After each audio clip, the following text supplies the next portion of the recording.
ನಗರದಲ್ಲಿ ಇತ್ತೀಚೆಗೆ ಒಂದೇ ಕುಟುಂಬದ 4 ಅನುಮಾನಾಸ್ಪದವಾಗಿ ನಾಪತ್ತೆಯಾಗಿದ್ದ ಪ್ರಕರಣಕ್ಕೆ ಸಂಬಂಧಿಸಿದಂತೆ ಸಂಚಲನಕಾರಿ ಮಾಹಿತಿಯೊಂದು ಹೊರಬಿದ್ದಿದೆ.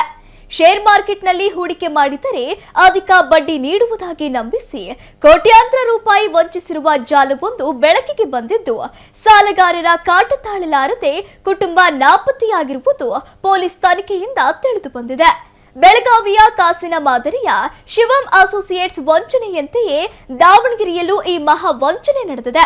ರಮೇಶ್ ರುದ್ರಪ್ಪ ಎಂಬಾತ ಈ ವಂಚನೆ ಜಾಲದ ಮುಖ್ಯ ಸೂತ್ರಧಾರನಾಗಿದ್ದು, ಷೇರು ಮಾರುಕಟ್ಟೆಯಲ್ಲಿ ಹೂಡಿಕೆ ಮಾಡಿದರೆ ಪ್ರತಿ 1 ಲಕ್ಷ ರೂಪಾಯಿಗೆ ತಿಂಗಳಿಗೆ 8,000 ರೂಪಾಯಿ ಬಡ್ಡಿ ಕೊಡಲಾಗುವುದು ಎಂದು ನಂಬಿಸಿದ್ದ. ಈತನ ಮಾತು ನಂಬಿದ ಕೆಬಿ ರಮೇಶ್ ಕುಮಾರ್ ಎಂಬುವವರು ತಮ್ಮ ಸ್ನೇಹಿತರು, ಪರಿಚಿತರು ಹಾಗೂ ಸಾರ್ವಜನಿಕರಿಂದ ಕೋಟ್ಯಾಂತರ ರೂಪಾಯಿ ಹಣ ಸಂಗ್ರಹಿಸಿ ರಮೇಶ್ ರುದ್ರಪ್ಪನಿಗೆ ನೀಡಿದ್ದರು.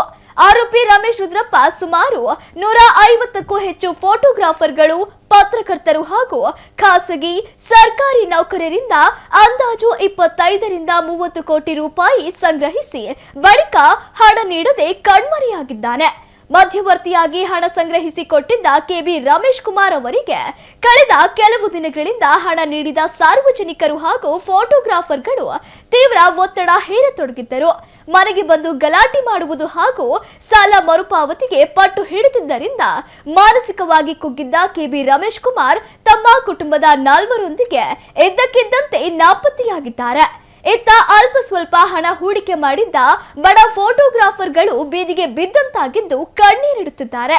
ವಿಶೇಷವೆಂದರೆ ಪ್ರಮುಖ ಆರೋಪಿ ರಮೇಶ್ ರುದ್ರಪ್ಪ ಎಂಬಾತನ ವಿರುದ್ಧ 2023ರಲ್ಲಿ ದಾವಣಗೆರೆಯ ಬಡಾವಣೆ ಪೊಲೀಸ್ ಠಾಣೆಯಲ್ಲಿ ವಂಚನೆ ಪ್ರಕರಣ ದಾಖಲಾಗಿತ್ತು. ಆದರೂ ಈತನ ವಂಚನೆ ದಂಧೆಗೆ ಕಡಿವಾಣ ಬಿದ್ದಿರಲಿಲ್ಲ.